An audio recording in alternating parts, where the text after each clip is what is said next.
नमस्कार दोस्तों, मैं ज्योतिष आचार्य वासुदेव मिश्रा आपका अपने चैनल एस्ट्रो मास्टर वासु में हार्दिक अभिनंदन करता हूं। दोस्तों, आज का यह ज्योतिष का कार्यक्रम आप सभी मकर राशि वालों के लिए बड़ा ही महत्वपूर्ण और ख़ास कार्यक्रम साबित होने वाला है।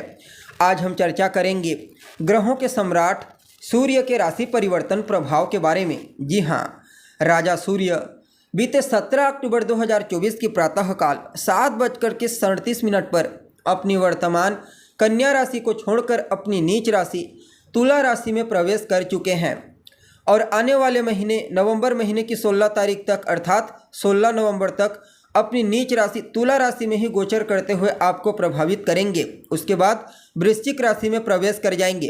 तो ऐसे में आप सभी मकर राशि के जातकों के लिए सूर्य का यह गोचर कितना प्रॉफिटेबल साबित होगा, सूर्य कहाँ कहाँ पर आपको सकारात्मक परिणाम प्रदान करेंगे तो कहाँ कहाँ पर आपको सावधानी बरतनी होगी।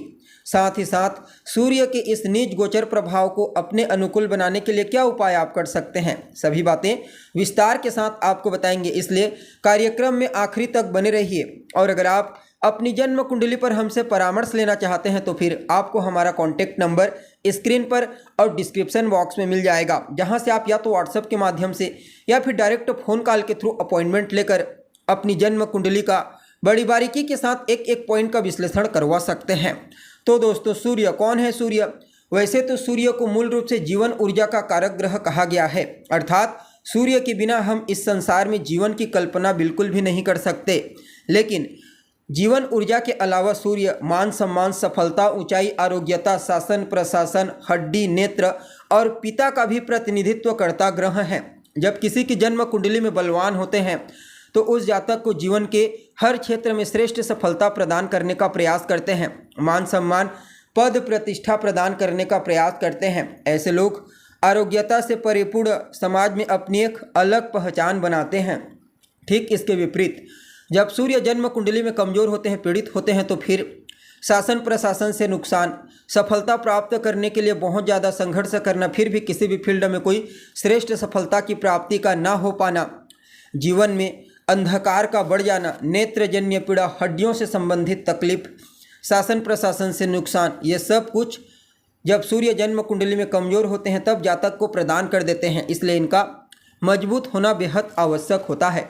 वैसे तो हर 30 दिन में अपना राशि परिवर्तन करते हैं, यानी कि हर महीने इनका परिवर्तन होता है, लेकिन जब किसी विशेष राशि में गोचर करते हैं तब उस गोचर प्रभाव को समझना थोड़ा जरूरी बन जाता है। और इस बार अपनी नीच राशि में गोचर कर रहे हैं। अब देखिए, आप सभी मकर राशि के जातकों के लिए सूर्य कोई कारक ग्रह नहीं होते, यह आपके 8वें घर के स्वामी बनते हैं। और कहाँ पर गोचर कर रहे हैं? तो आपके 10वें घर से गोचर कर रहे हैं। फलतः कुछ मामलों में पॉजिटिविटी तो कुछ मामलों में नेगेटिविटी आपको देखने को मिलेगी। सबसे पहले तो अगर आपकी स्वयं की कुंडली में सूर्य बलवान हुए नीच भंगराज योग का निर्माण हुआ होगा तो निश्चित तौर पर सूर्य का यह 10वें भाव में गोचर कार्य क्षेत्र में आपको जबरदस्त सफलता प्रदायक साबित होगा। चाहे फिर आप किसी भी फील्ड में कार्य क्यों न करते हैं, सूर्य पहले तो आपके कार्य क्षेत्र में आपके कार्य करने की क्वालिटी में निखार लाएंगे, फिर आपके प्रभाव को बढ़ाएंगे, जिससे न सिर्फ आपके साथ काम करने वाले सहकर्मी, आपके पार्टनर आपके कार्य से प्रभावित होंगे, बल्कि आपके उच्च अधिकारी, सीनियर अधिकारी, आपके बॉस भी आपसे इस गोचर काल के दरमियान अवश्य ही प्रभावित होने वाले हैं। वह सभी जातक जो लंबे समय से जॉब के लिए प्रयत्नशील हैं, उन लोगों को भी इस समय सूर्य की कृपा से कुछ अच्छे अवसरों की प्राप्ति होने वाली है।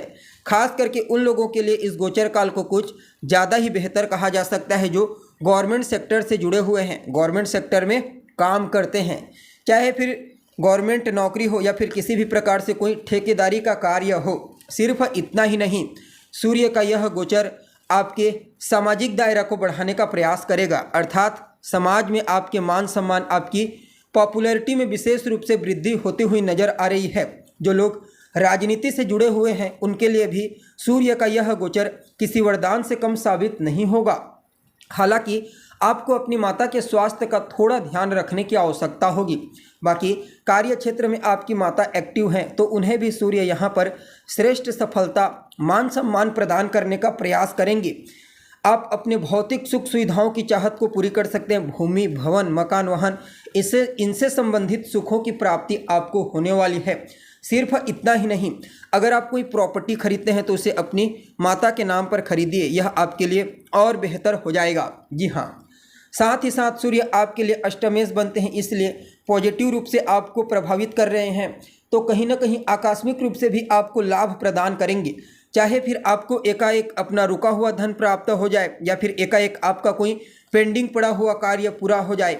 और वह सभी लोग जो मेडिकल के फील्ड से जुड़े हुए हैं, रिसर्च के फील्ड से जुड़े हुए हैं, उनके लिए भी सूर्य का यह गोचर किसी वरदान से कम साबित नहीं होगा। उनको जीवन के हर क्षेत्र में श्रेष्ठ सफलता की प्राप्ति होगी, मान सम्मान, पद प्रतिष्ठा की प्राप्ति होगी। कुल मिलाकर के देखा जाए तो आप सभी मकर राशि के जातकों के लिए शनि के इस 7.5 के दौर में भी सूर्य का आपके दशम भाव से गोचर करना बढ़िया रहने वाला है। फिर भी इस समय को और बेहतर बनाने के लिए इस गोचर प्रभाव को पहले तो आप रोजाना सूर्योदय के बाद तक सोने से बचिए। अपने पिता, अपने बॉस का सम्मान कीजिए, उनका कहा मानिए, भूल करके भी उनका अपमान आपको नहीं करना है। रविवार के दिन नमक का त्याग कर दें, सूर्य देव को अर्घ्य प्रदान करें और आदित्य हृदय स्तोत्र का पाठ करना भी आपके लिए विशेष प्रॉफिटेबल रहेगा। तो दोस्तों अभी के लिए बस इतना ही। पुनः मुलाकात होगी एक नए और ताज़ा एपिसोड में, तब तक के लिए नमस्कार।